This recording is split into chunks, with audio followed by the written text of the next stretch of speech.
Welcome to everybody who is here for Her Feast. We're really excited for this program and all these incredible artists whose work we're gonna get to see and hear about. 7:33. Jen, do you want to give Yeah, one more yeah, minute? I think it's great. Okay, cool. Yeah, I'm continuing to let people in on the waiting room. And but yeah, I'm Scott. If anybody has any technical issues, you can message me in the chat. Otherwise, I'm gonna sit back in the background and let you guys hear from the much more interesting people who are going to present. So, Jen, if you would like to, yeah, tell us what we're doing here for Her Feast, a celebration of artists, and her read, the virtual launch of this amazing graphic poem book that is emerging into the world. Thank you, Scott. Thank you all who are here and who are presenting, who have agreed to share some of your amazing work. I'm really excited for everyone to be in the virtual room together. I'm thinking about a room of her own, and that room being big and expanded for her room to be room that others get to populate and be part of. And so I'm Jen Sperry Steinorth, and my book, Her Read, a graphic poem, is out in the world. I think it just hit the distributor this week and should begin to fly into the world. So I'm terrifically excited for that. That book was started in 2016, shortly before I went to Vermont Studio Center for the first time. I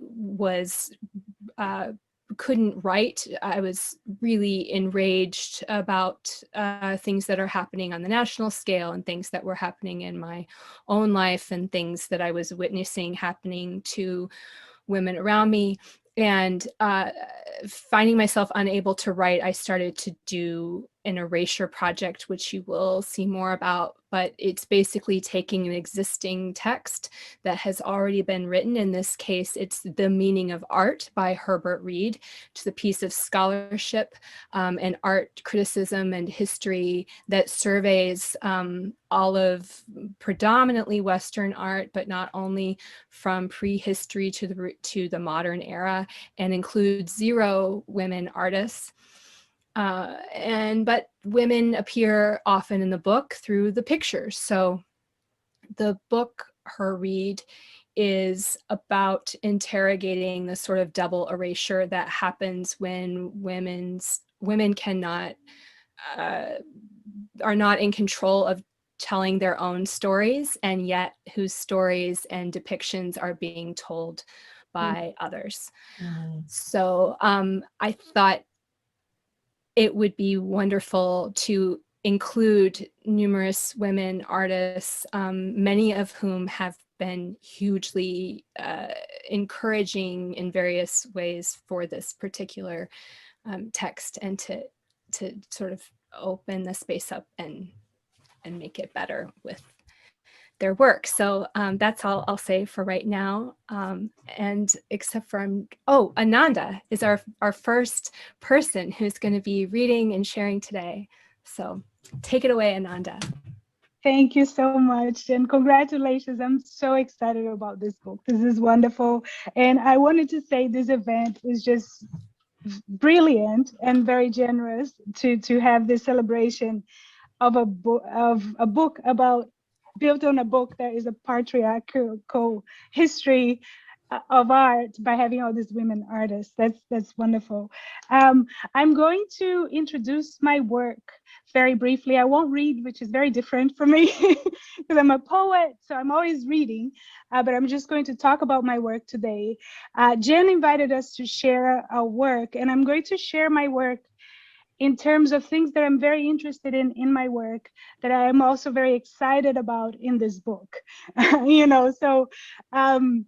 And I'm just going to mention, there's so much to mention. I'm going to mention 2 things. One is I'm very interested in having a strong visual component, be it erasure, a picture, a form that plays with visual. combined with a verbal element in poems. And I think when you put them together, they can build on each other, but they can also create a lot of tension. And the verbal and the visual come with their own references, their own associations, and it's wonderful to see those in the page. The other thing that I'm interested in that your work makes me think about, and that I think about in this work that I'm going to show, is how any regular or traditional poem is very visual, and one of the primary examples is just the line break. You know, sometimes it's read as a line break, but sometimes it's not. It's just there on the page. So seeing work like that makes me remember and appreciate the visual aspect in regular poems as well. So I'll just share very quickly, briefly, a couple of projects.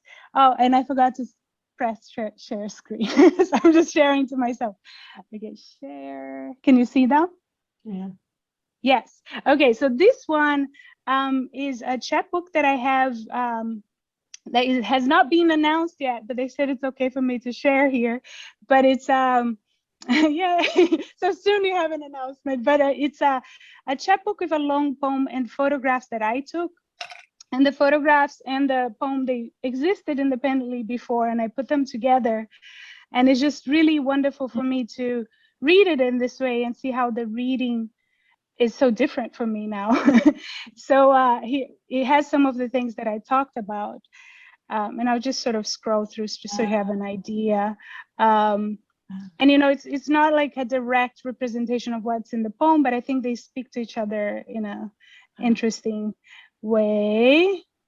And then the other project is my chapbook Amblyopia, and I'm just gonna try. I can't change the tabs. There you go. So I have this chapbook which is about amblyopia, which is a condition that my son and I have, which is lazy eye. So the two eyes, the input of the two eyes doesn't converge properly because one eye is weak, and that weak eye is often suppressed by the input of the strong eye. So because there's so much visual in there, I use that a lot in the chapbook, and I was able to say things that I wouldn't be able to say just with words. So a very brief example, and I went with this poem called Amblyopia. I have these this sort of faded things on the side, and when I read it, I only read this side, and this one I don't read. So that creates a tension between what you see visually on the page and what you hear, which is exactly what I want because of the suppression of the one eye and many other things. So you can do a lot with putting these things together that you couldn't otherwise. I will share the links for these poems and also other people who do wonderful work that is visual and poetry at the same time. And thank you so much for having me here. And I'm looking forward to seeing everybody else's work. Thank you so much. Thank you, Ananda. That's beautiful. I'm so excited for your books. Some I have, but I'm so excited for the new ones. Jenny Walton is our next artist. All right, thank you so much, Jen. I just want to, let me go ahead and share this really quickly. And can you guys see this? Okay. My name is Jenny Walton. I actually met Jen at Vermont Studio Center in 2016, right when I was sort of like finishing up a pretty significant 2-year body of work and then trying to sort of like rethink. I actually escaped Washington, D.C. I'm in the Washington, D.C. area. About the time political shifts were happening. And there was a lot of stuff that was happening with, you know, just like environmental, political, mental, physical shifts in my life. So this is the body of work that I was just finishing up. I had just sort of presented this in 2016. This is 2 years of my life looking at men's profile pictures on OkCupid that I had matched with. And so this is a visual representation of my algorithm. So it's a self-portrait as well of 100% match, which I never actually found, to 100% enemy. Because at the time they also had in their algorithm, they had enemies as well, and just a couple close-ups of those, just a selection of those. These are men that didn't necessarily show their actual physical presence, like a portrait or anything like that was clearly identifiable in their very first profile picture. So this was my first impression of those men. And so as you can see, the dating scene was a little chaotic to many ways. And so it was really an exploration in sort of truth in advertising, truth in identity, and also my life as somebody who is single and sort of exploring in the world. But after a while, sort of taking a look at that many men for that long, because it really was 2 years of my life working on this. These are all watercolor portraits. I needed a significant break, and so Vermont Studio Center was that for me. And then I shifted pretty significantly, because aside from that, I had had this like little sketch series that I had been working on for a while, specifically with my relationship to water and the environment. And so that sort of kicked off what I typically think about the series of Triple Point, of thinking about water in liquid, gas, and solid form. And there was a lot of stuff going on environmentally with that. That was also when the last president was coming into his inauguration, going from there. And so this is actually the work that I created at Vermont Studio Center, and it was me melting ice onto rice paper.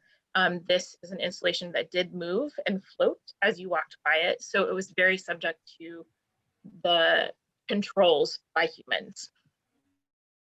And also transformed into this installation. This is a 360 view, both front and back of it, which came into the idea of a space of a day.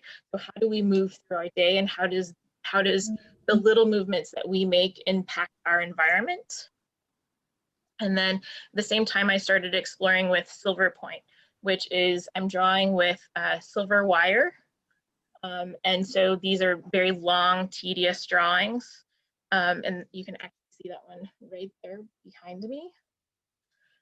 So this is something it's like long meditations as I work on these, and watercolor at the same time. A lot of these now work as metaphor for political and pressure systems in my thinking process of them, but they're also sort of like opening myself back up to the environment as well. And then these are some very small meditations that I've been working on. As you can see, some of them are handheld. These are all silver point as well. And then right now, these are actually small drawings, but right now I've been working on a series. I did a residency in Bermuda, and I went up to their lighthouse. And I've always been fascinated with light and nocturnes and things like that. So I'm sort of thinking about abstractions, particularly in terms of things like beacons of hope.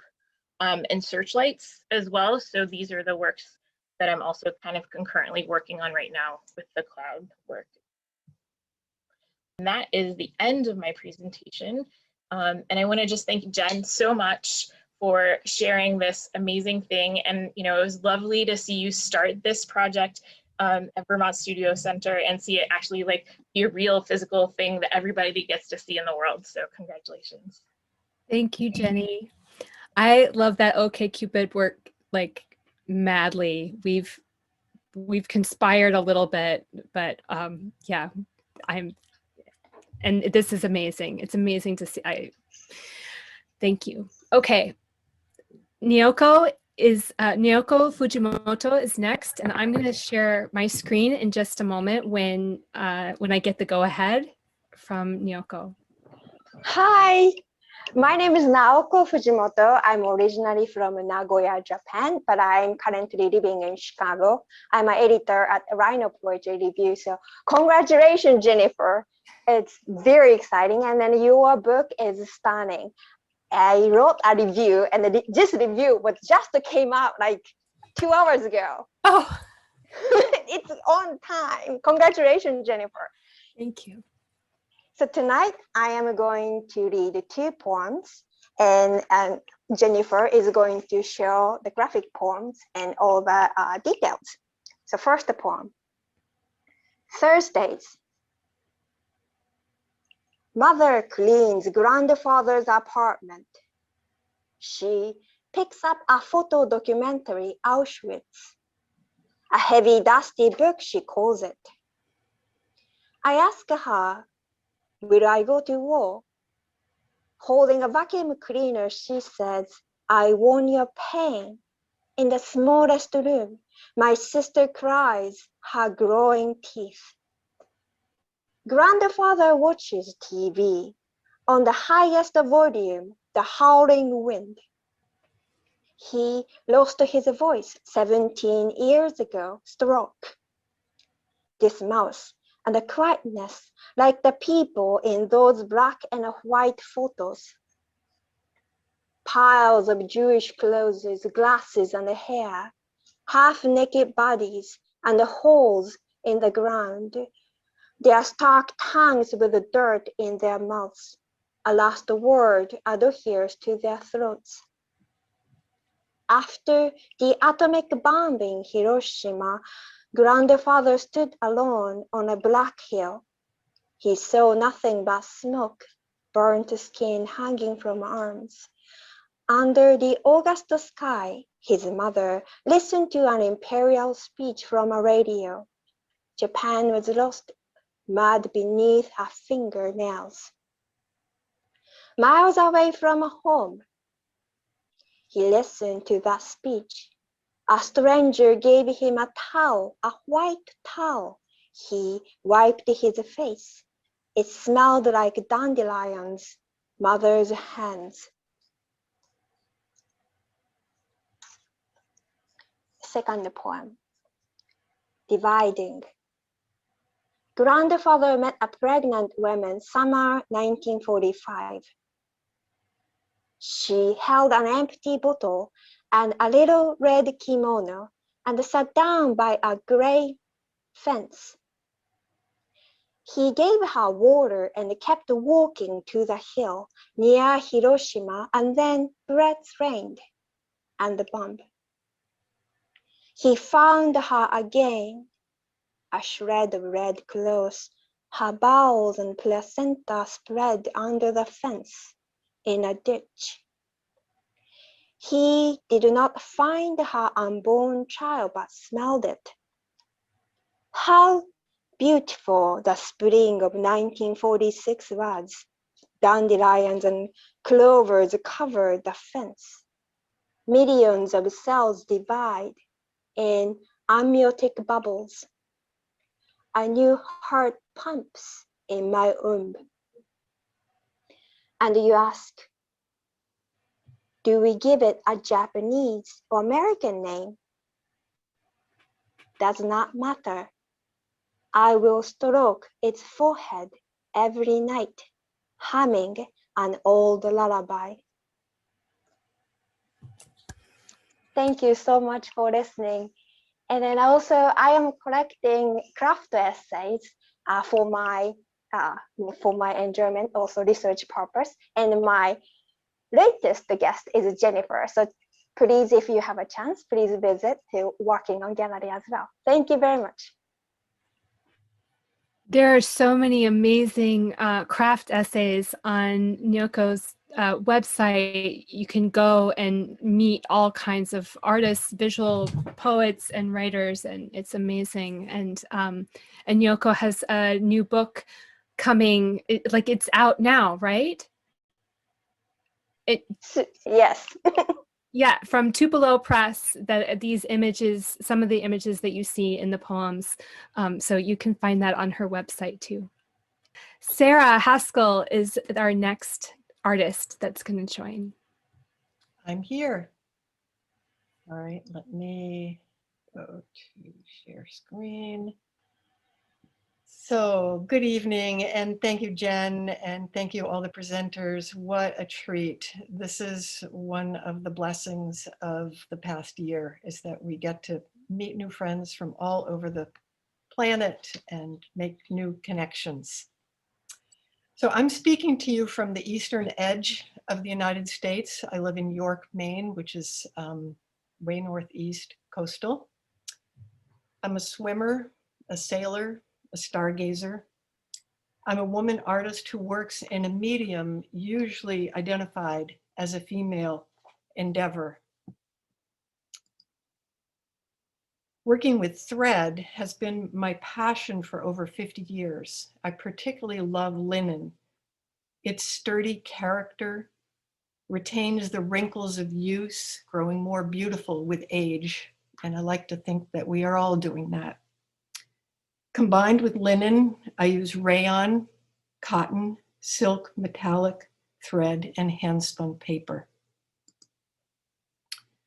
I explore the parallels of impermanence between organic fibers, which I use, and our bodies by treating my hand-woven linen cloth to dyes, weathering, bleach, and rust.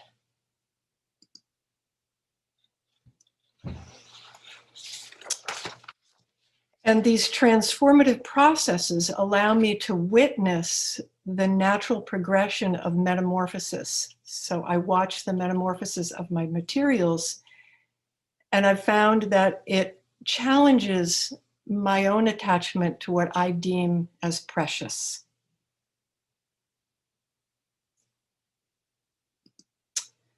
I find that acts of experimentation and observation require a willingness to risk failure.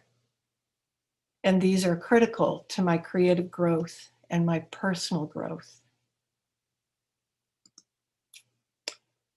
Within the repetitive methods and motions inherent to textile making, I find a quiet space of engagement, a place to illustrate universal stories of love,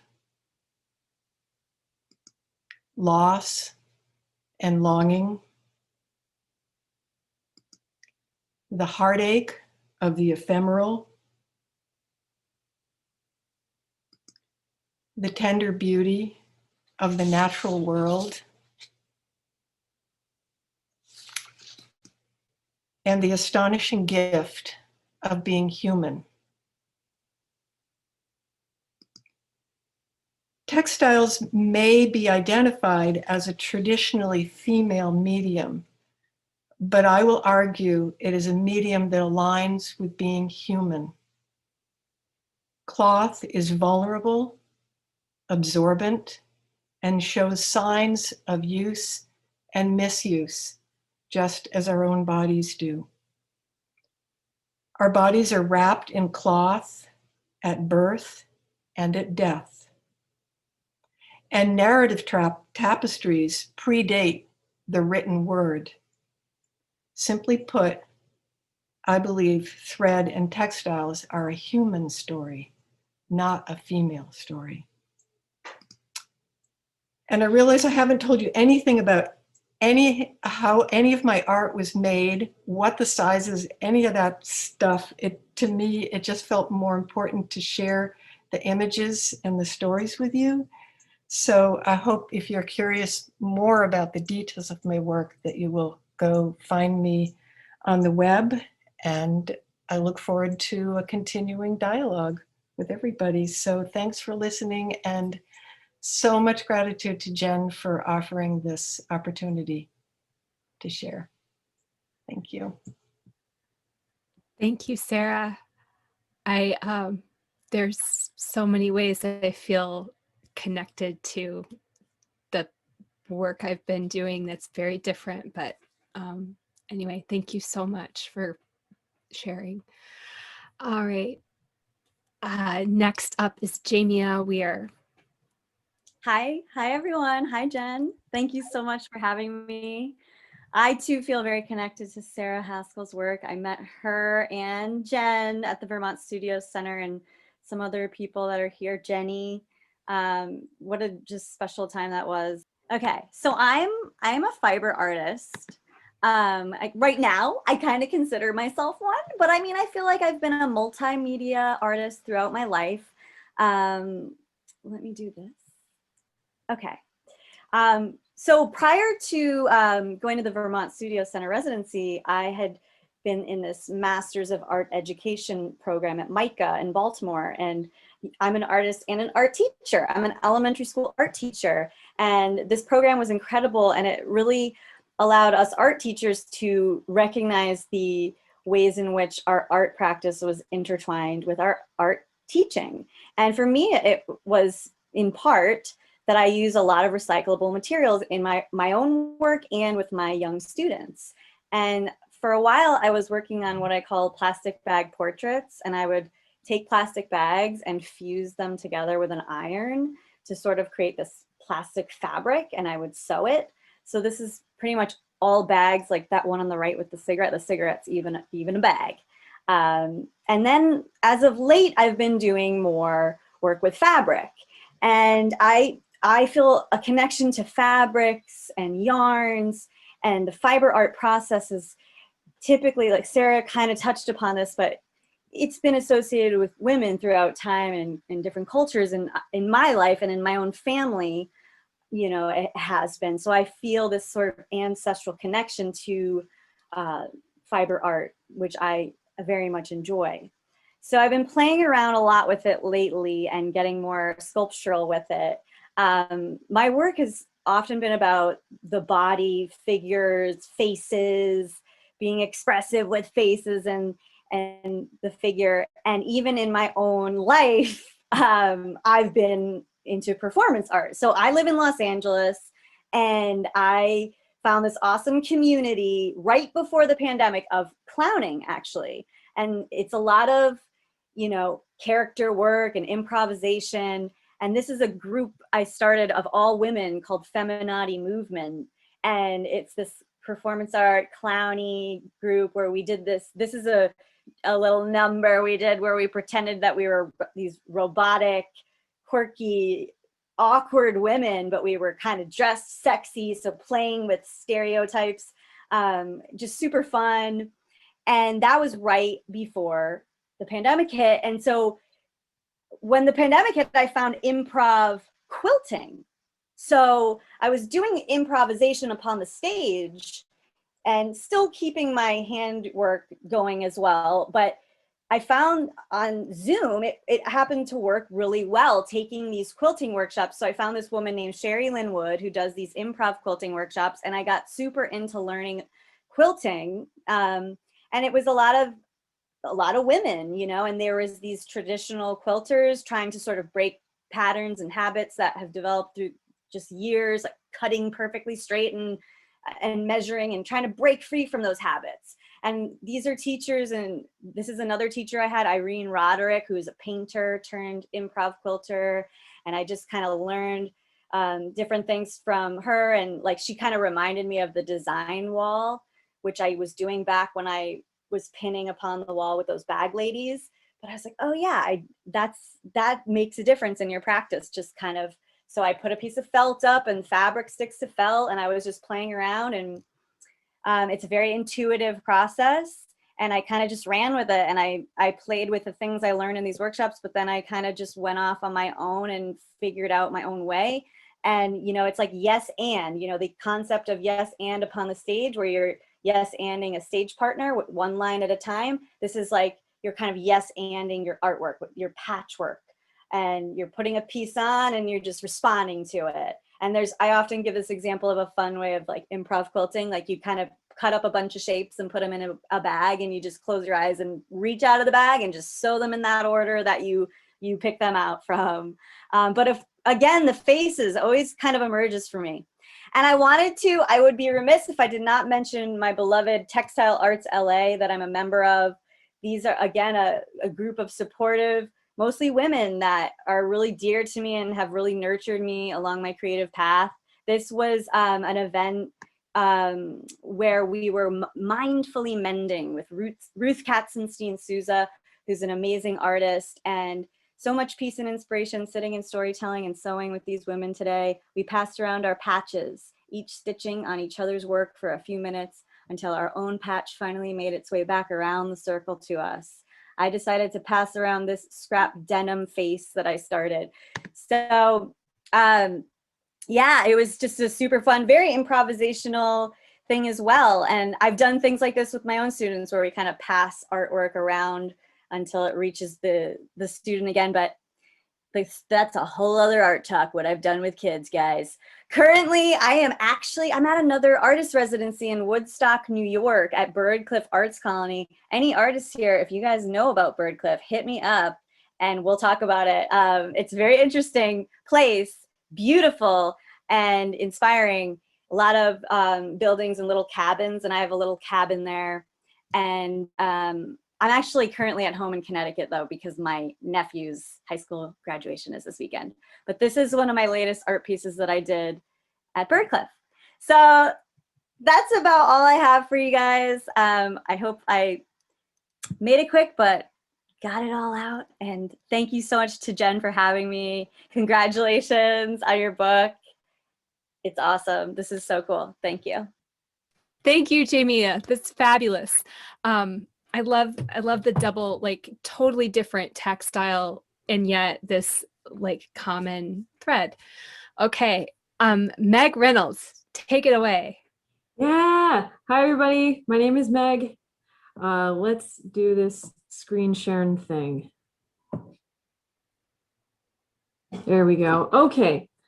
So hi everybody, thank you so much for coming, and thank you Jenny obviously for gathering all these wonderful artists together. It's so exciting. I'm going to talk about my collection, A Comic Year, which is coming out this October from Finishing Line Press. So this is the cover. So many of the artists that really inspire me these days are here tonight, Nyoko Fujimoto and Kylie Gellately and Jenny, obviously, and I continue to be so inspired by the artists that are showing their work tonight. I'm so excited to be a part of this incredible group of women artists combining all of these different media, and it's very inspiring. I am right now moving through images from my collection, A Comic Year. And in the interest of time, I'm just going to kind of talk and move through them and then read a couple in a few moments. So how this project began is it's a collection, a project that I undertook after the end of a long-term relationship. Starting on my first day alone, I spent a year drawing a poetry comic every single day. So in the end, I had 365 comics that recorded my progress out of grief and into a new identity as an artist and as an independent young person. I wrote and drew mostly with graphite pencils and micron pens on multimedia paper. I would speak the text into my phone using the text speak function as I was walking to work every day. And then I would get to work, compose the panels, fill them in, revising the text as I went. And then I would read the text to myself a few times and let the image come to me. Here is an example of what that looks like. I sometimes fantasize about gathering all of my old lovers and boyfriends in the same room. I'd use it as a focus group, ask them a bunch of questions, compare them, sort them, and attempt to recognize a pattern that leads me into the future. Love often defies logic for me. I assume it would help. It occurs to me, though, that the only reason these men would gather from different parts of the world would be for my funeral where my future is done and in a box. I once wrote a poem where I was Eve, attending Lilith's funeral. Lilith, the dark, witchy power in all women, had been killed. Eve opened her casket like Pandora's box to free her. What both thought was dead returns like a tide. All of my relationships still live in me, even in small ways like the curled currents at the shoreline or massive waves crashing and receding inside me. This ocean is never dead, and neither am I, just shifting. And this is another one from later that year. I had a meltdown over break about my weight. Despite all my exercise efforts and restrictions, my body changes slowly, and I was tearing my hair out, unsure as to what all these efforts are for. Two Venuses of my life, my mom and her friend Beverly, sat with me in reassurance and commiseration. Then, all these other Venuses stepped forward by coincidence. Venus figurines of the Stone Age with pendulous breasts, massive thighs, and prominent clefts appeared in my teaching research, in poems I was reading, and on friends' Instagram. One even posted a theory by archaeologist Leigh McDermott, who posits that Venuses are self-portraits. The exaggerated curves are made from the effect of looking down at the abundance, of foreshortening, distance, and occlusion, rather than by symbolic distortion. It reminds me of how girls position their phones up to take selfies, emphasizing their lips and breasts, their young and embodied bounty. I feel like my ancestors could hear me crying and lifted their breasts to me saying, time is massive and so are you. So throughout the year, I covered all kinds of wild themes, and you heard some of them here, this idea of grief and loss and relationships and sex and femininity and artistry and body image. And that I hit a lot of those. Those are just two of what turned out to be about 150 comic collection. I'm really indebted and grateful to artists like Bianca Stone, Frances Cannon, Eleanor Davis, Myra Coleman, and Sophie Lucita Johnson, who I think really influenced the work that I did that year. And if you want to learn more, you can stop by my website. It's just megreynoldspoetry.com. And the book comes out, the pre-sale period starts at the end of this month, and then it comes out in October. So I'm really excited. And Jenny, thank you again. This is so great. Yay. If you are interested in being on a list to learn more so that you can pre-order the book so you don't forget, you can put your email in the chat, or you can private message Meg, and because it's because everybody wants it, right? Okay. Next up is, oh no, is Anna Rivera. Hi, Jen. Thank you. I met Jen at Vermont Studio Center 3 years ago. Yeah. Wow. That was an amazing experience, as many of you that have been in art residencies know, but Vermont is very special.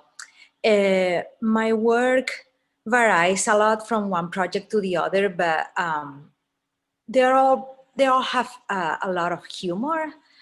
But last year, suddenly with the pandemic, I just couldn't find the humor. And I would like to share, let's see if I'm doing this right. I just couldn't find the humor. And I created a body of work portraying homelessness. I'm from Spain, but I live in San Francisco. And the city is filling up with homeless encampments, and I was so deeply sad. I just walked around and took photos when the encampments were empty. I also created a miniature homeless encampment that I am about to download on the website, but I'm working in getting better photos. And I would like just to read the statement for this work. I developed a process to photo transfer the photographs onto shopping plastic bags. This body of work is a portrait of the social phenomenon of homelessness in America. One of the most common objects of our time is the everlasting and ubiquitous plastic bag. Vagrant bags tangle in trees. Clutter our lives while our shopping bags filled with more plastic bags, and we worry about clogging the air and the sea with so much everyday junk. There is an astringent parallel between our blind consumerism and the people who float around with no place to go that we pass when leaving the market. The homeless encampments grow in my city with alarming neglect. The plastic bags proliferate in direct proportion to the perennial unsheltered human reality, both in a never-ending spiral of a sordid downcycling. The bags and the people are both visible and invisible, existing in their bubbles, living a chaotic and unacknowledged life, one which society seems incapable of seeing. Thank you for your purchase, or have a nice day is cheapened by the black and white image of marginalization. This is it. This is my new work, or part of it. Thank you, Jen, for this invitation. And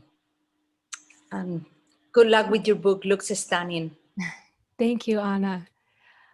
I'm gonna, let's see, the next, Anna, that's beautiful. And so was having goosebumps and shivers, and it's a beautiful collage of image and material. Thank you. I'm gonna, let's see, the next person is Dominique. And Dominique, if you could just jump into the screen share. Oh, there we go. Okay. That's great. Dominique Hunter is gonna jump in next. Okay, this is good. Okay, so first of all, thank you so much for the invitation to be here and to share this very special occasion with you. Congratulations on the launch of your latest book. It is amazing and I could not get enough of it. Jen and I met in Vermont 4 years ago. And like someone else was saying earlier, Vermont is a really special place. It was the first time for me as a Guyanese. I live in Guyana, which is in South America. That was my first time traveling to the US and my first time experiencing winter. So it was just all sorts of crazy. But, and then I had some difficulties with canceled flights and delayed flights and having to sleep in the airport and lost luggage. So my first few days in Vermont was kind of, intense. And I was kind of forced to try to use the materials that I had in the studio already. So a lot of that meant, and luckily for me, I had a lot of really supportive staff artists who gave me materials that they couldn't use or they didn't need. So I was salvaging a lot of stuff, a lot of photographic prints, different types of paper. The one material that I did walk with was these sanitary napkin wrappers that I still am collecting. For years, I started probably 9 years ago, because I always found that it's an interesting material to consider, and there's so much of it that we kind of go through if you use that, as opposed to like a cup or something. So I always wanted to find a way to use it. So Vermont really was the stepping stone to that for me. So this was one of the first installations that I did. And then I started to experiment more with the same wrappers. So I would sandwich them between inks and then photograph them and print them and then try to see what I could come up with in terms of an installation piece and how that would work. This was also not a piece I made. This is actually the first installation that I made, just like I said, using the furniture, literally furniture that was already in my studio. And I wanted to reenact a swing, like a movement. So you could see like this transition from each photograph. Oh, and that was when I first got there, and they were telling us about the history of the place and the Gihon River, which runs right outside of my studio. They were saying that, there was a huge flood And for some reason that stood out to me, and I wanted to make work about that. So I was just imagining, you know, suppose this river became so full that it kind of came through the studio and just washed up all of the furniture. So that was the inspiration for that piece. Prior to Vermont, I was making a different type of installation work, using tile designs that I would find when we would walk around. This was done in Aruba.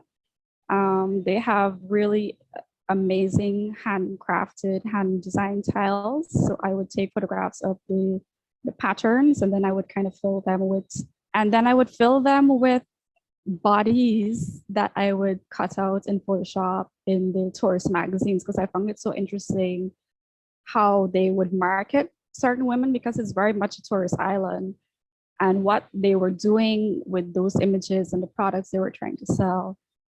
So this was an installation I made the previous year. And the site of the sink was really to tie back into a saying that we have here in Guyana. We say hand wash, hand make, hand come clean. And I kind of use that to talk about the complicity of the media and viewers even, and how we internalize certain stereotypes about women's bodies and expectations, and how we help to perpetuate some of those stereotypes, probably unintentionally, but you know, in some cases we do. Stereotypes about the female body, those were always things that I was interested in when I was pursuing my BFA in Barbados. I studied 3 years in Barbados.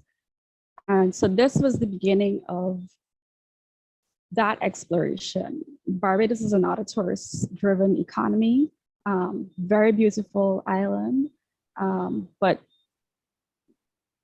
going there as a visitor is very different to living there. You know, for 3 years, you kind of get to peel back multiple layers to really understand the machinery behind, you know, all the advertising and the tourism and all that. So I would use text that I would find in their magazines and kind of juxtapose it with images of women's bodies. They were selling like products that really had nothing to do with the poses, right?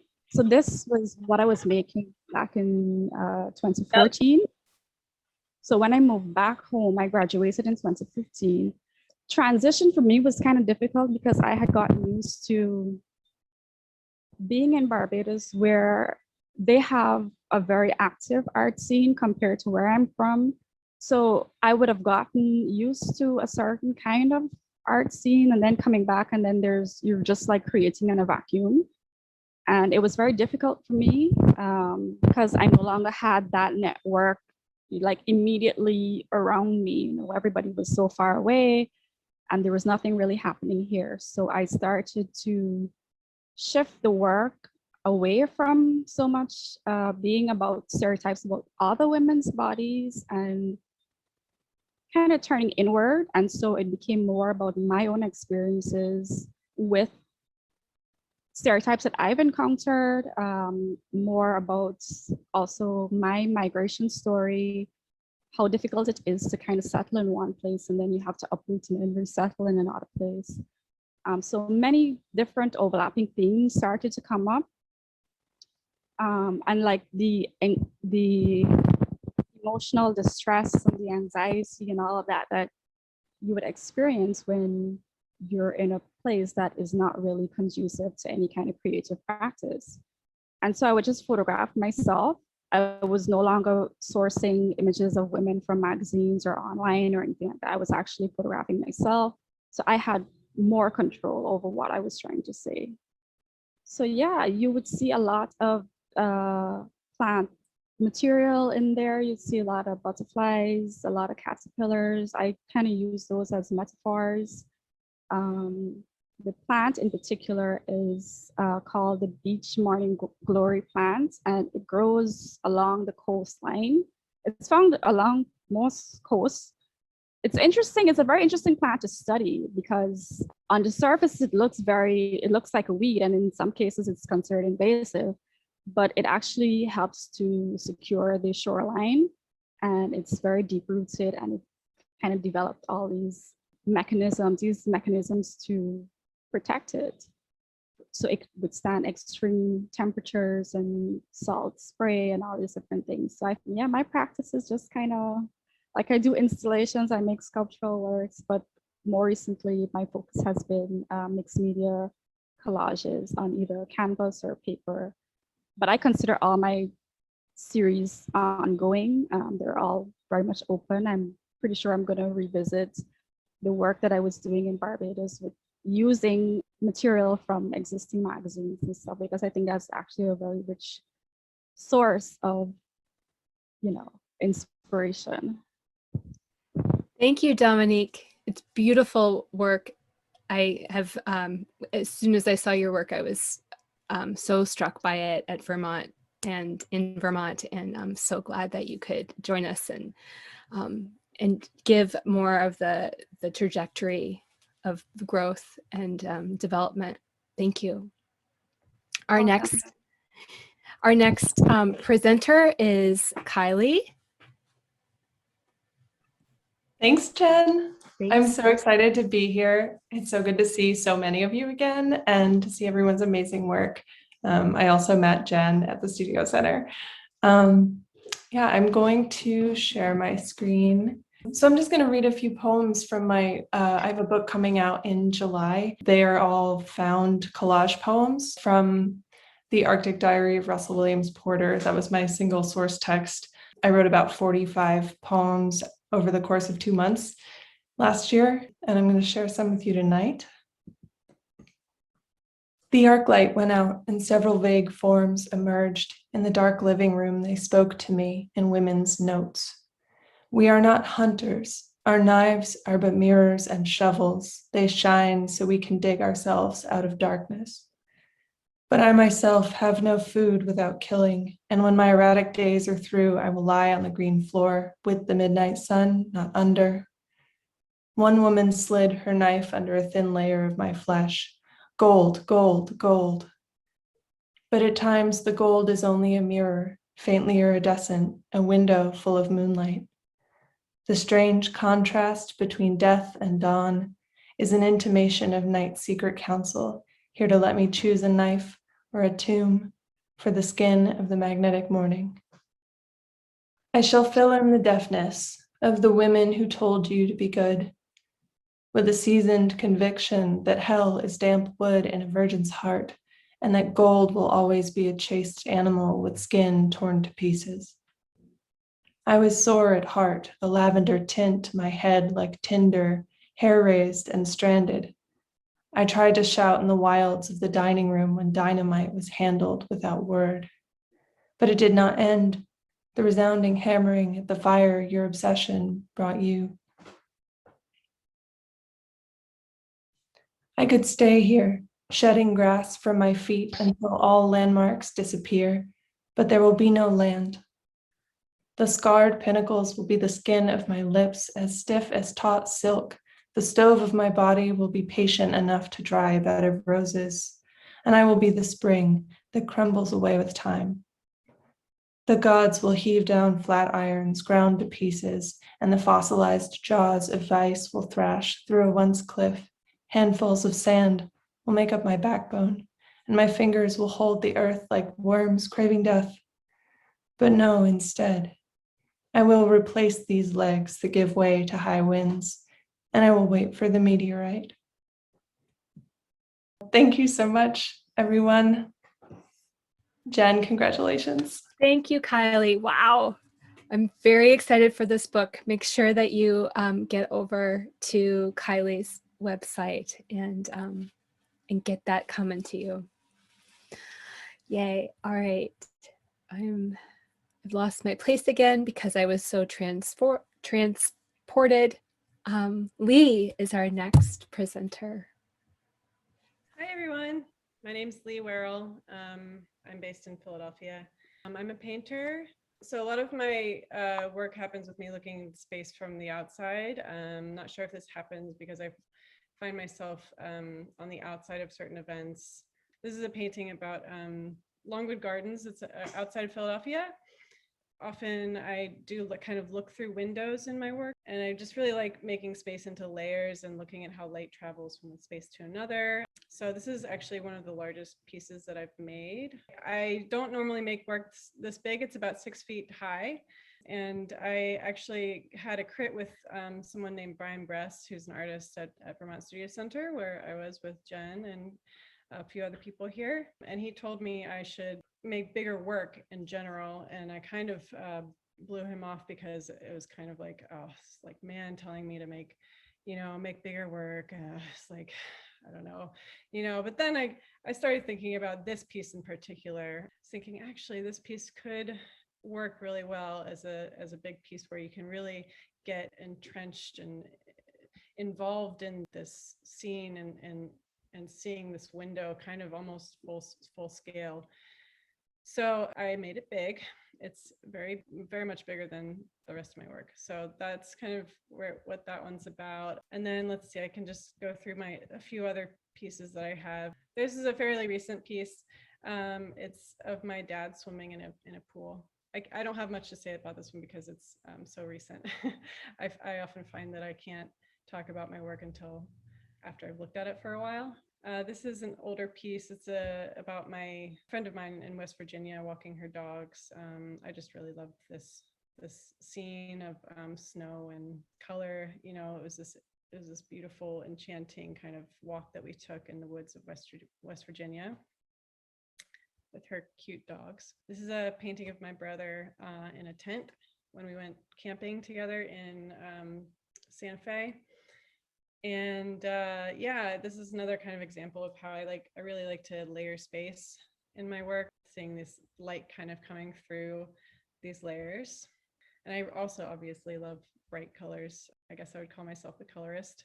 This one, the pink one, I made at Vermont Studio Center after going to see the Bread and Puppet Theater out there, which was the most amazing place ever, if you guys ever get up there, where they had a lot of paper mache pieces, puppets, and then also these reliefs on the wall that I thought were really fantastic. And so I started to make my own paper mache with a lot of advice from my sculptor friends who are at VSC with us. And so I've been working on these paper mache works for a while. The other two are started during the pandemic. The mailbox obviously started, it was kind of to represent this time where we were voting by mail in the last election. And then the tent is kind of an homage to the COVID tent. And food, like these food tents, but also kind of to represent this like kind of medical tent, and it doesn't have any doors. It's kind of this like trap, like trapped in this space. So that's how I feel about the pandemic. And then, oh yeah, I wanted to talk about this one because I've been having this conversation. This piece is called Everybody's Pregnant.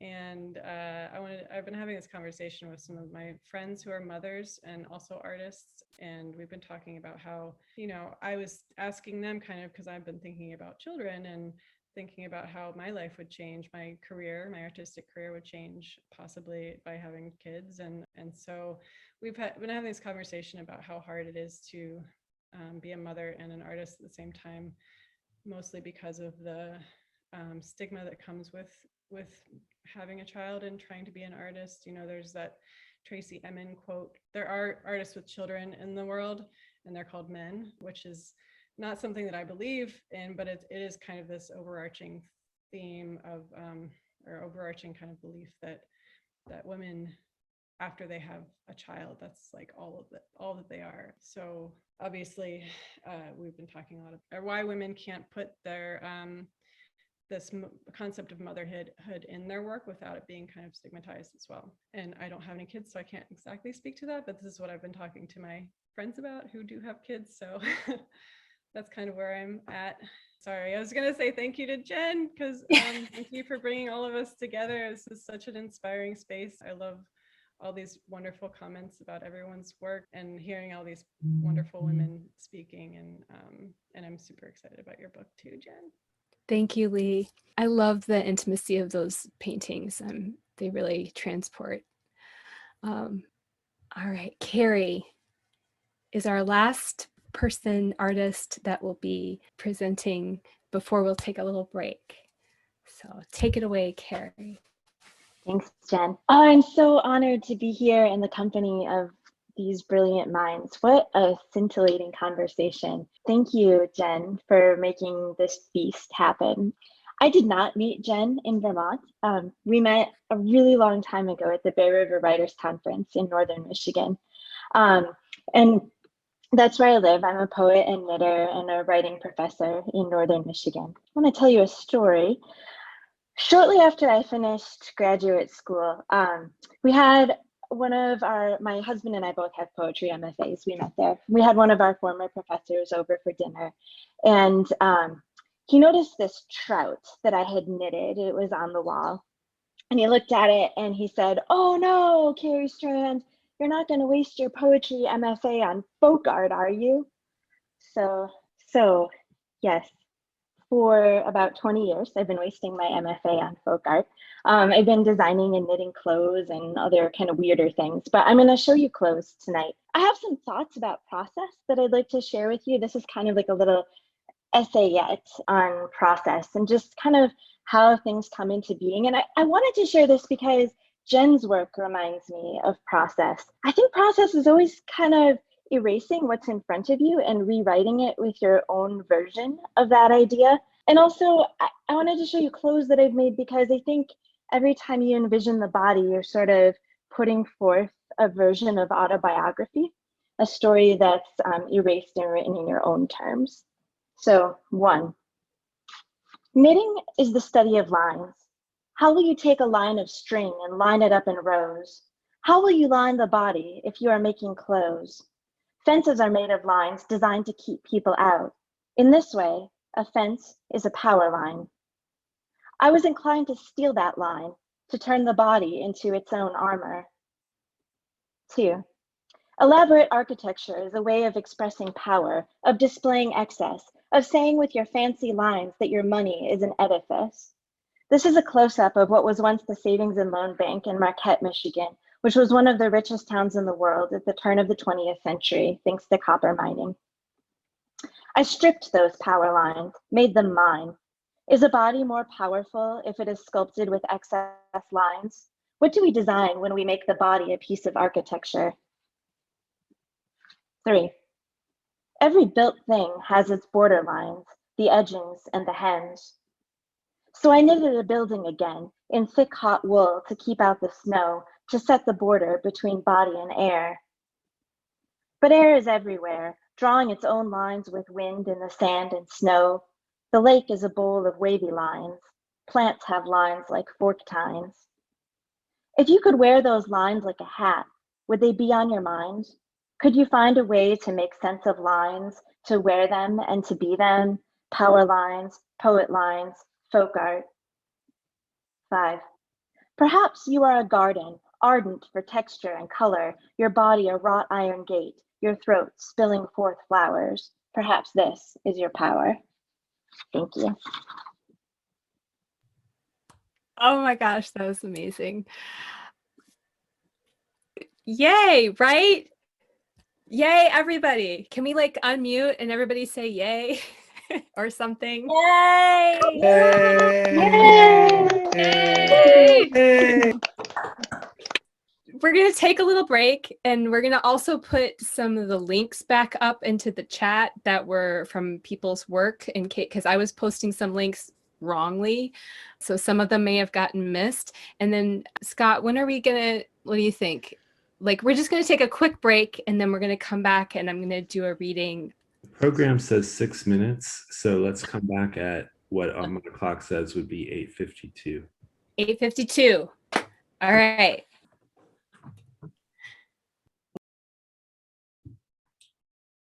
My clock says 8:52. So I'm just going to gradually start talking and then people will have time while I talk to kind of filter back to their screens and do whatever, what they wish. And then by the time I'm done talking, hopefully everyone will be back from the break and then Jen can start talking and that will be much more fascinating for all of us. But hello, I at the risk of redundancy, I just want to say again how absolutely phenomenal. That whole presentation was like, all of that work is just really gorgeous and really striking. And I'm really grateful to have been here for it. So, and I'm really grateful to Jen for putting this all together. And I'm really grateful to Jen for just being Jen anyway. So I will say when I first met Jen, which was also at a conference, it was at the small writing conference that Carrie is often involved into in Northern Michigan. When I first met Jen, when she wasn't writing poems, one of her other jobs was building houses. And I thought that was incredible at the time. And I didn't ask many questions about it because I was intimidated. I can barely patch a hole in drywall. But what I understand about the process of building houses, and I've often thought of when I think of Jen's work, is that it involves taking a bunch of pieces, a variety of materials, and assembling them with ingenuity and skill into an architectural structure, shaping a shelter for people to move and breathe inside. And meanwhile, we were in this writing workshop together at the Bear River workshop. And Jen was having trouble that summer with the poems she was writing.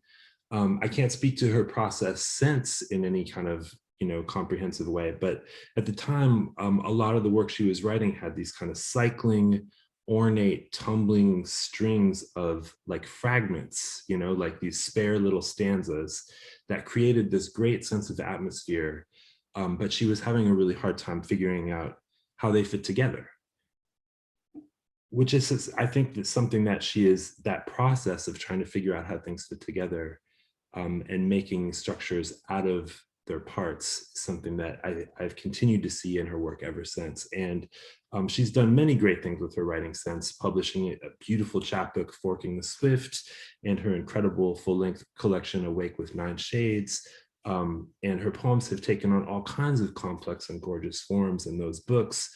But I've always been struck by the way they create space out of all their sturdy and elegant pieces. They come together in these solid structures that invite us in, that create space for a reader to move and breathe inside.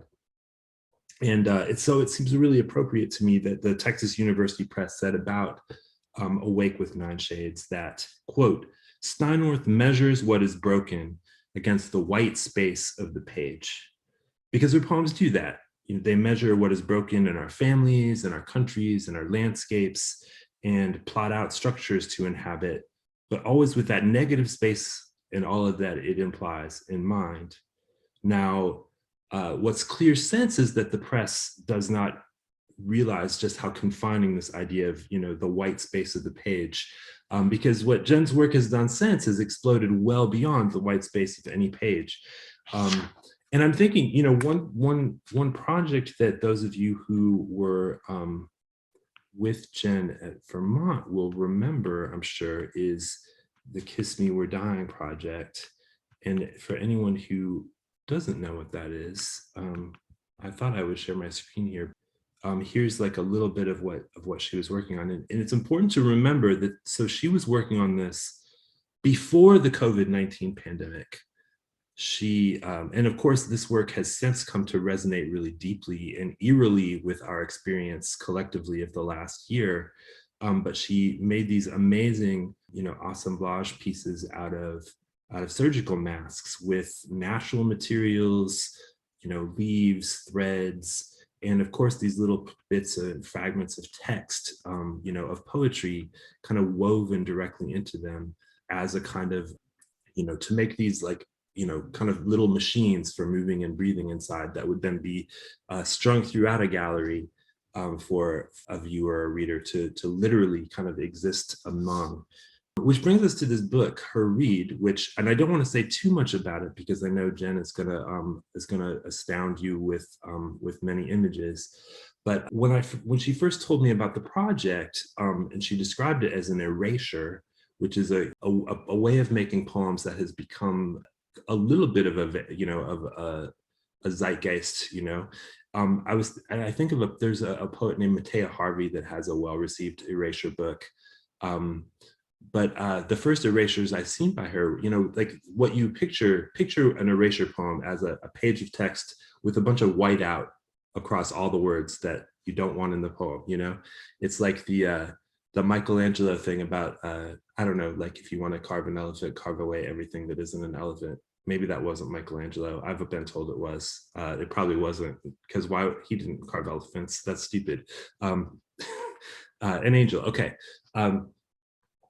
It's so much funnier as an elephant though.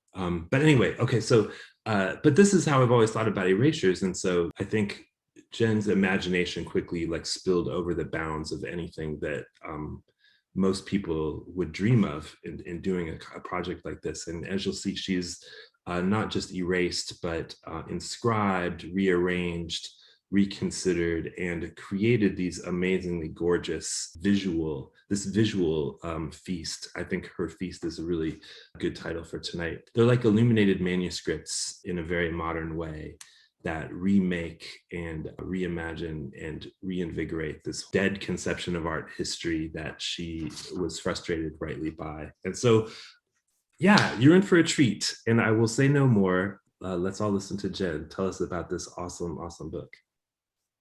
Thank you, Scott. I really appreciate that. It's really awesome to be in this room with dear friends, both that are presenting and that are here in supporting roles. And thank you, Scott, for that beautiful introduction. And thank you to everyone who has presented thus far. I'm just totally blissed out. Okay, I'm going to just tell you just a couple of things that you need to know about. I'm mostly going to read a sequence that begins at the beginning of the book and ends at the end, that is sort of patched together. So you get a sense of the scope and the movement of the book and the way that it changes. So when I began the text, I began using only whiteout. And I was kind of following the normal rules of erasure. And then I would see possibilities that required breaking the rules, and then more possibilities that, so I'd let certain rules fall away, and like kind of the rules would morph as I went. And I realized that as I was seeing those possibilities and developing new skills, it matched the notion of buried female voices gaining agency over themselves and over the materials. And so what began as excavating a female first person, either singular or plural voice, out of men's voices talking about men's work, became the power grew over the course of the book, which is also moving chronologically through time as it surveyed art from the beginning of art to the modern era. And then other things I just want you to know is that there's a recurring character that's the imp that comes up. There wasn't a lot of concrete language in the book because it's hoity-toity, like Latinate, abstract, scholarly talk. So in order to make things happen, I sometimes had to like dig for concrete nouns like the pig in pigment and the king in thinking. And one of the things I found was the imp in impressionist and the imp in impossibility, things like that. So imp comes up a lot. And sometimes I address the writer of the source text, which is Sir Herbert Reed, who is also a poet and actually a pretty cool dude. But you can learn more about him at some other time. What else? I'm going to sometimes I'm not going to read everything that's on the page in the interest of time. And my mother also taught me to sew. So like sewing was one of my first making forms. So it's been really wonderful to see how many of you are also using textile either overtly or in other ways. And Mary Shelley also, so there's no women artists, but there are women that are in the book through the illustrations. And one of the women that shows up quite a bit is Mary Virgin, mother of Jesus, but I was thinking a lot about Mary Shelley, who is the mother of one of our beloved monsters, which is Frankenstein. And I thought about Mary Shelley because as I get later in the text, I start excavating, I start cutting out pages and mining dead pages that I've cut out for parts and using those parts to create something new. And I started to feel like I'm the doctor digging around in the graveyard, creating a monster. And I talk a little bit about that in the craft essay that is on Nyoko's site. So that's all I'm going to say. I'm just going to share my screen. So beginning at the beginning, you can maybe tell this is the table of contents. I art soft in between. I art not golden. I'm a distortion of what we picture as human. I art our motives. A prim fusion of orange and plum, I poach in disaster. I art no escaping the imp factor or Barbie. I art's point. I toys view. I other in intimate value. Note. I wish to thank Mr. Reed for very kindly lent pains. And I, the lovely lace ruff which adorns him. But actually, we do make such a sensuous impression of vitality that a man sees and feels the object, sees its universal imp, sees the one in many, the many in one, at his peril. I remember a pain that he called fine, from which ivory, bone, silk, wool, Paris. The ass is his especial cathedral, conceived as walls enclosing a space, and as such must be viewed from within, or as a face defining a mass, and as such must be looked at from without. If we mind his rose and passage his child, amusingly we relate how pain is in the hands of a master. Even Leonardo had to touch my whole open window, as it has been called, with his manual dexterity and a scientific aim at feeling me not in control of his effects. He ran. Except to suffer amour is splendid. Its innumerable domes and minarets and the extraordinary refinement of its ornament.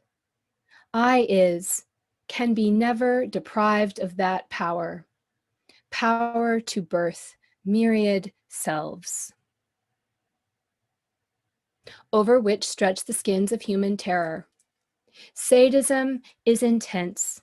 Myth and folklore, fairy tales and horror, we know too little, too much about our own righteous dog. I practice a disinterested appreciation, a state of passive receptiveness, as Roger Fry called it, and so find endless pleasure. We know a flue penetrates eye. We know an ohm stretching from island through to the Renaissance. Oh, we come to be mother. Other, other, as ever, mother, we conceive. Hand of my mom, mi mum, madre, ma mère, mama soft, sinward, strange, uncontent to remain outside. But softly we hum, feeling worser and worser, slowly learning our mom's geniuses buried in the cellar. Thirst is a discipline of color, of pain, a brush, and years of rain. Thirst is author and judge of mother. It makes, then, passes through her fingers. Ink every vulgar mother whole story. A sung story conceives a story. Please let us refashion the story. I may suggest love is a professor, two round arches crossing a vault. The vault suggests great height, which in turn involves a buttress, the buttress, a pinnacle, and so on. But that does not explain the overwhelm that meets you as you enter me, your feelings roused by no solution of engineering. How we spoke one language, subterranean masters, indulging fancies between thinks, go to, it was never, never land, a dynasty of dumb grace we could not escape, middle age, intact. Oh, virgin, with the lust of angels and curs, at beloved's behest, I played thee. Masters say pain is dominated by the whip of longing. Masters say pain is the dominion of ecstasy. Masters say pain is a dominatrix, is Italian. Say love in italics, apply hot wax. Sweet boy, this is a process can only be described as loving care. Comes lowliness, comes surprise, comes in a hood, in a van, in a cot. Act natural, frond of fern, petal of flower. Lowly, the highest expression of sainthood, sweet head tumbling out, a van, a cot, my mouth. Let's all pose for St. Francis. The landscape expects to consort with ecstasy. Pull back your hood, pull back my head. The dead is no actual person, cries, Master, master, read me top to bottom. Master, master, read me under the covers. Master me over the others, bottom to top, bottoms up. Let's all drink the virgin. Master, sweet master, peace me. Let me drink you under the table, spread like butter, wear my thigh, there but for a white, unmarked van go I, but for the grace of a waxwork saint. Oh, oh, you found my stigmata, mister. I am not your masterpiece. Darling, you're my very best virgin. Don't you know, if pain be real, the best virgins are the ones who play pretend?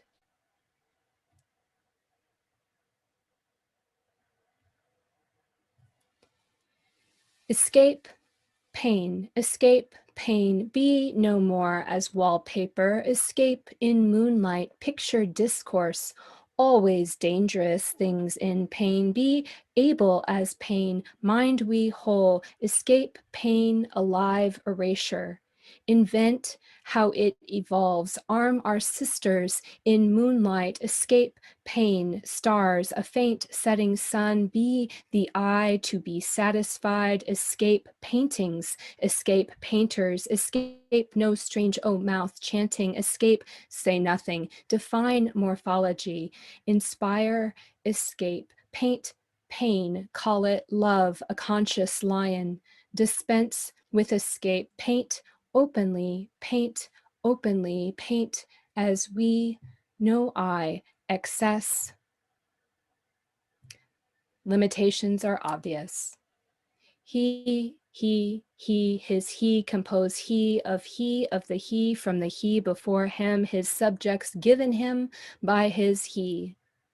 One may tremble to conceive such a Superman, for to part his he from he pains and pains her.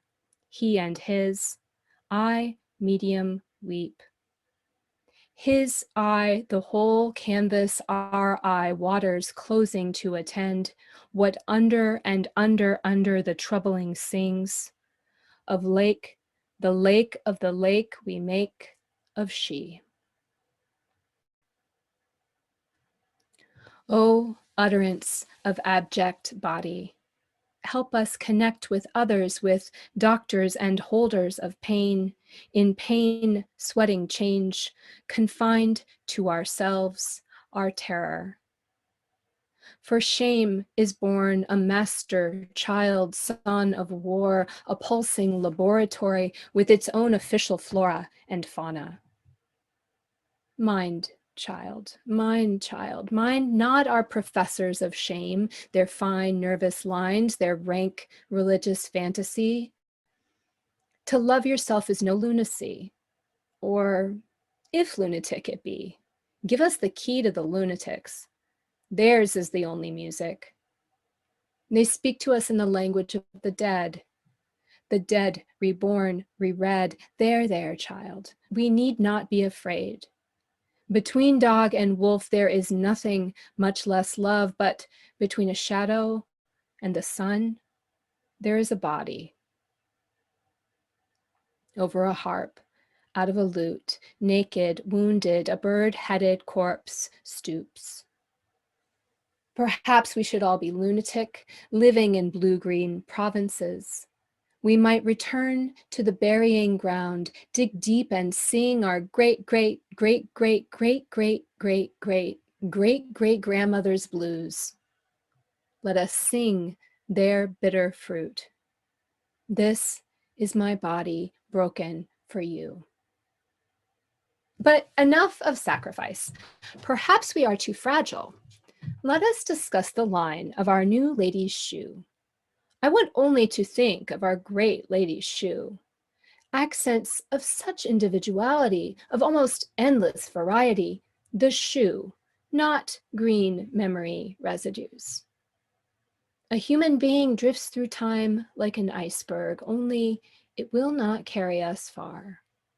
So let me dispense with sentimental speculation, moody exaggeration, and attempts to reclaim our lost art, cutting apart what is great to mourn our lost art. Perhaps I have only to appreciate the applied arts, which create a psychological document. For still we paint our faces. Still, we cut ourselves in private places. We eat too much, or we do not eat, and all have been ill. Becoming a portrait to wed, becoming as a mirror to wed, a slip of self reflected in a fountain, for what is the self left in the clay? The world, Venus, the end, delicate, a ship, wine, wonder, the cave, glory, longing, truth, folly, ornament, piety, mystery, grace? I'm not going to answer that question. Another country are possible.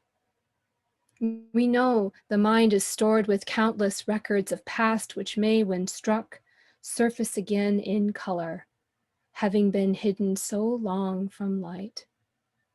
And in various countries, in the soil in every part of the world, we find an intimate desire to impart color, as inward another eye moves. We have only to ask, only to answer, this is my body breaking for you. In this book, to get many of the maze had to be restructured, and the imps freed from impressionist impressions, and from painters' paintings and paints came our pain. In this book, every she is a construct, a remodel, a reconstruction, a symbol born of destruction. Likewise, each her derives from here and there, where and whether, either, rather, other. And on the other hand becomes her hand, floating above her hand. Oh, her hands, a stone, this branch, hand in hand, by her own hand she is becoming. And yet, by my own hand, and this raw biopsy, I confess a few she's carving or cutting does not satisfy.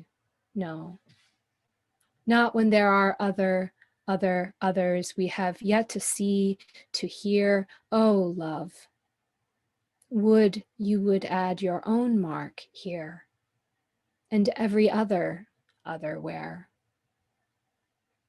For alas, we have long been surgeons remodeling vital organs, cutting away at life as if we might recover the dead, arousing with fantasies of reformities. Does the new pain differ from the old? Like wind and water must every eye be explored, tree and branch, lake and blood, otter, roach, cosmos? Behold, instead of mother and child, I offer up Frankenstein's portrait.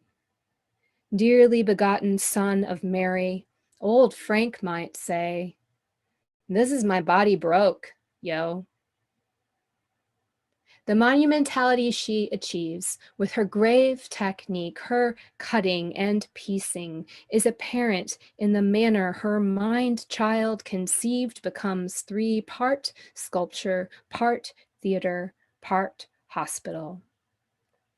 Oh, Mr. Reed, touch me where I bleed, put your sensitive hands in the wound.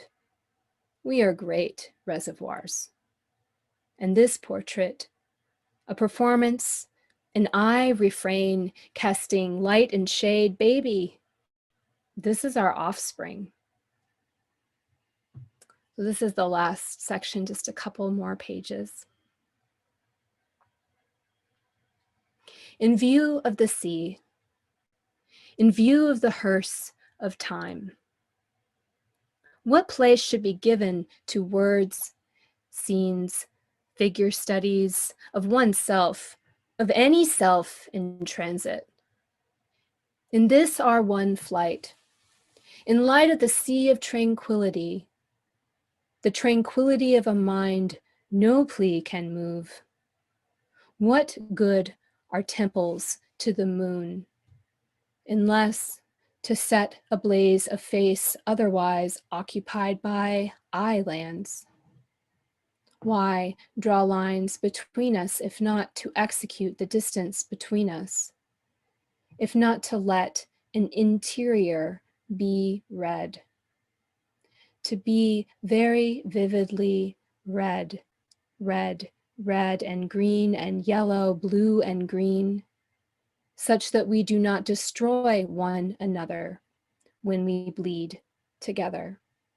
For each we realize the self. The self is liquid, lacework, holy water, glass, a conception obliged to transpose as green for red with a beloved, and the beloved is known by many names and by the desire to renounce one name and take another.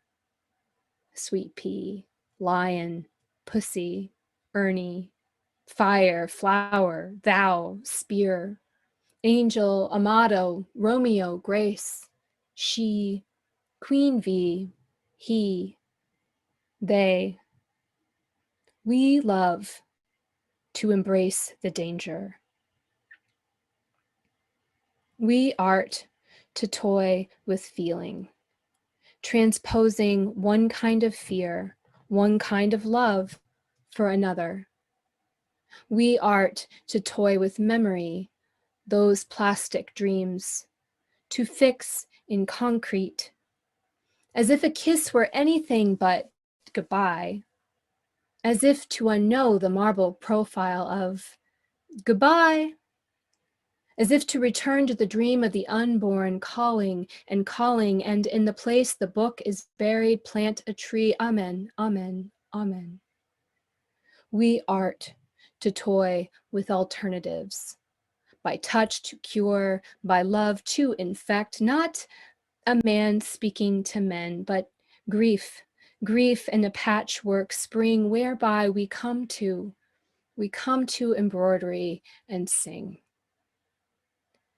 We art to transmute pain. Pain, that germ that plays upon our nerves, patient as nurses who testify to our fragility like a Greek chorus.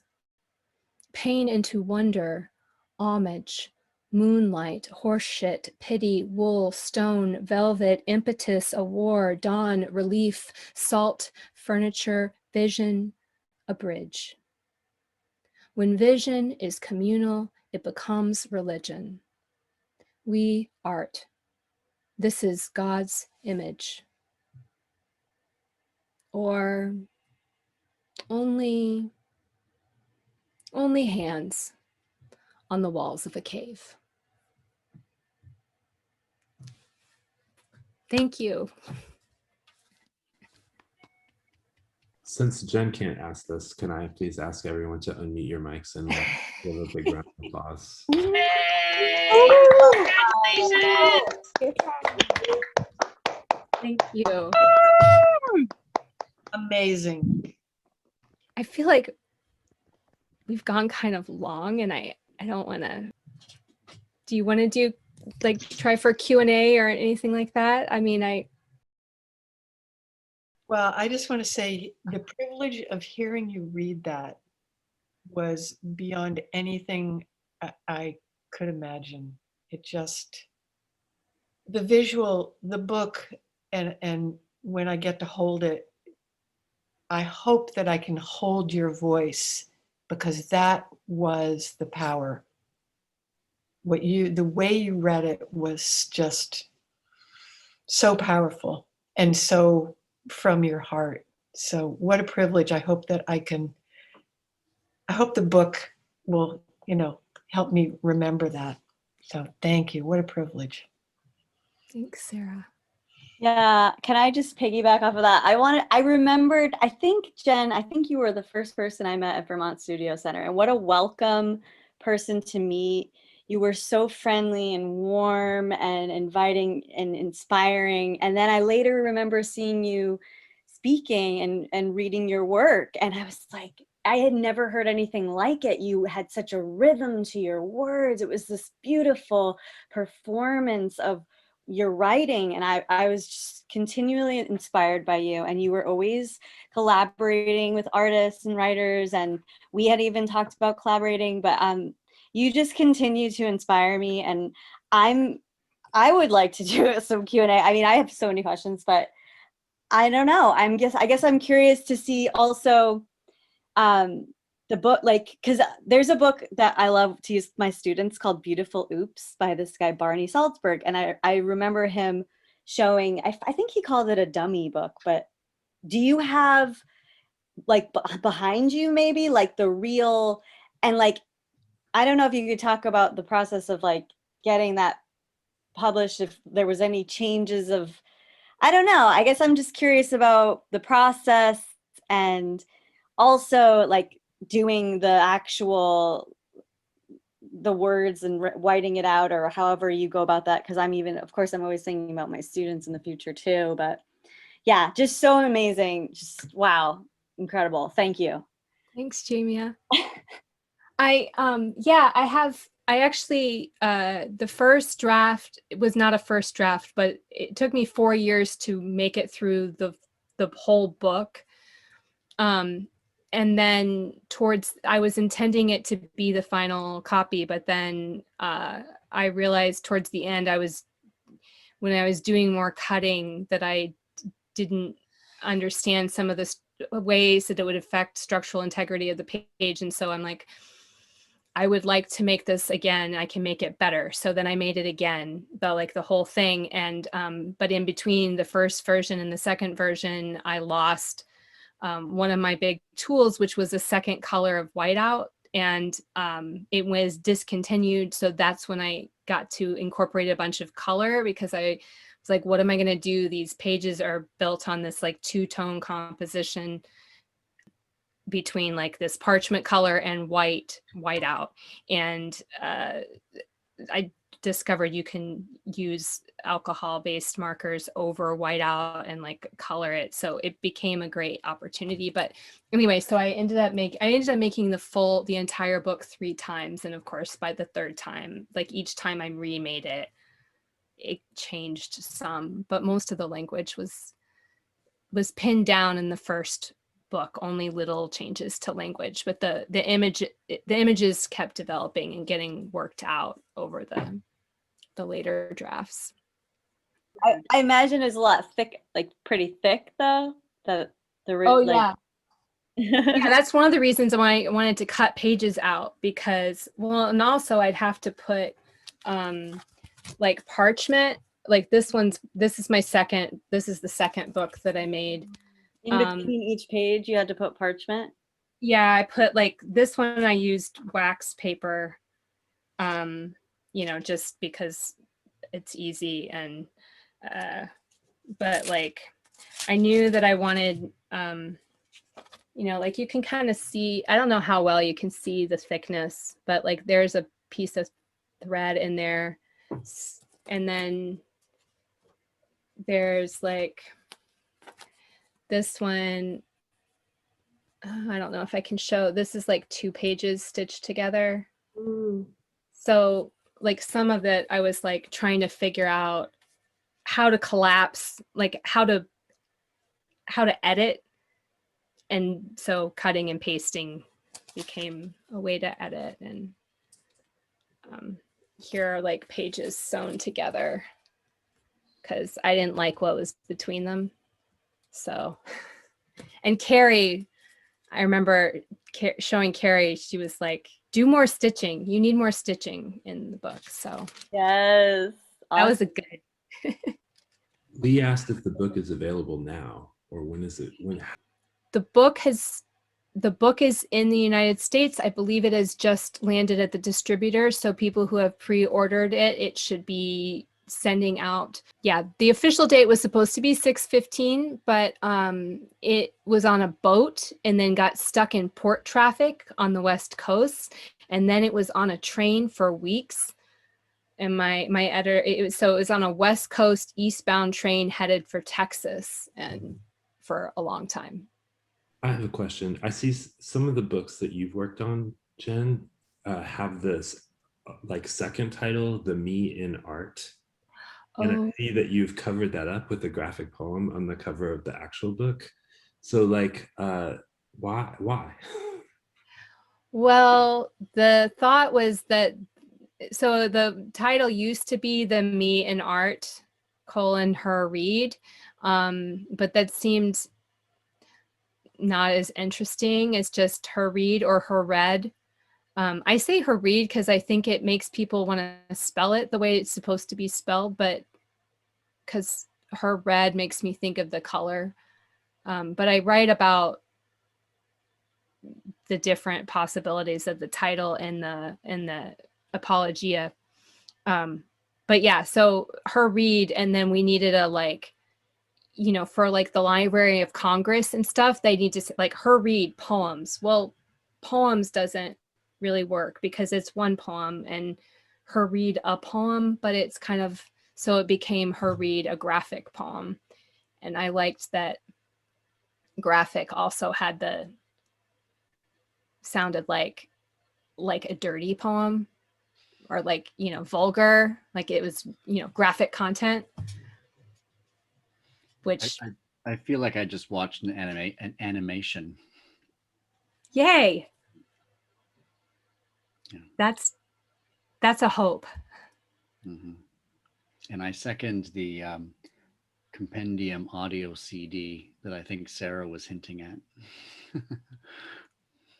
They want to do an audio, and they were like, but if you do it, it'll be complicated. I'm like, you want to get my notes for somebody else to read it, because the pages are weird. Like they're hard. They're kind of like, I think it'd be simpler to have me read it, but you could read it, Doug. Doug's a theater person among many other talents. You're the one to read it. You have to read it.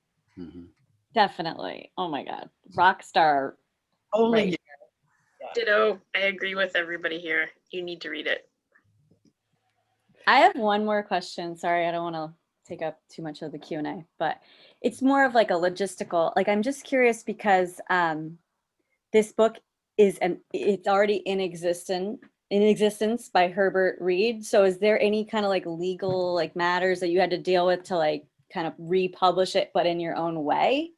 Yeah, that's an awesome question. I think that it's so heavily altered that it becomes a new thing. So I don't think it's a problem, but a lot of the things that I did visually were like problem solve. Like, how do I solve problem? Like, I don't want to deal with copyright issues, so I better alter these illustrations, like was a first thought.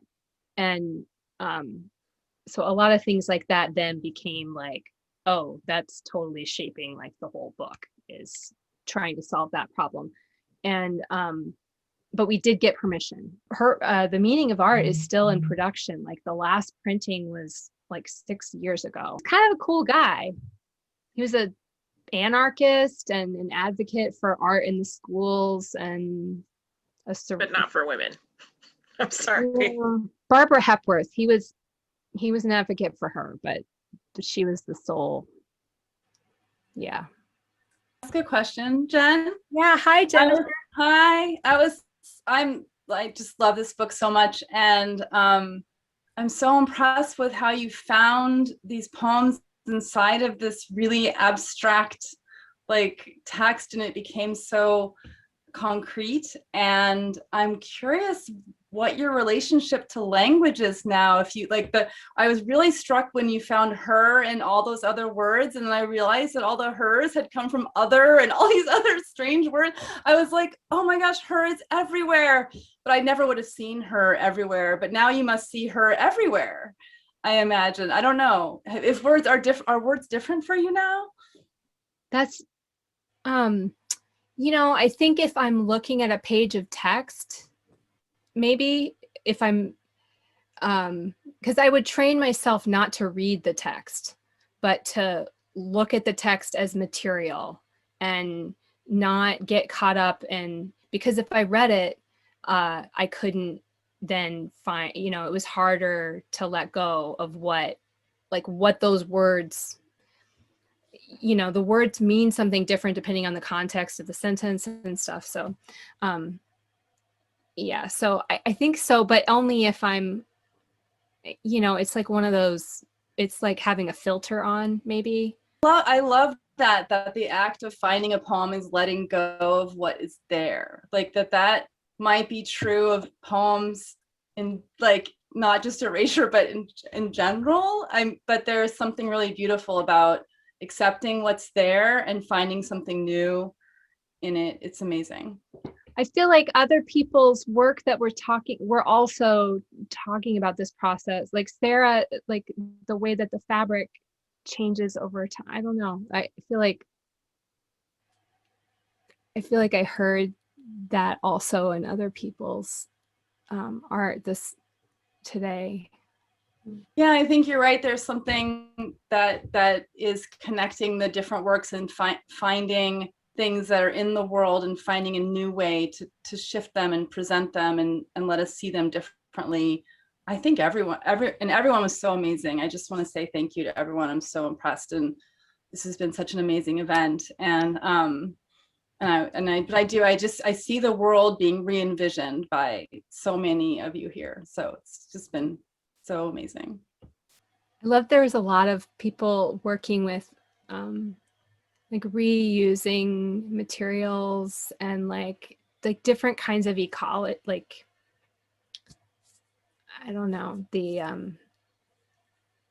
it seems like one of the problems, and I don't know, like visual, like so much is dependent on like having access to expensive materials. Thinking about value is not like that in poems often, right? You can just write words and scribble them down on like whatever you have on hand. And like when you're working in visual art, especially in like the monumental, like you guys could speak about this better, that because you deal with these issues all the time. I was, well, I mean, I'm all about repurposing and upcycling, and I was just in this Making Do series of workshops with this quilter Sherry Lynn Wood, and we talk a lot about like making do with what you have, and the quilters of Gee's Bend, Alabama, for example, are very inspirational to us. And I just did a workshop using old jeans, but like talking about using fabrics that from our loved ones,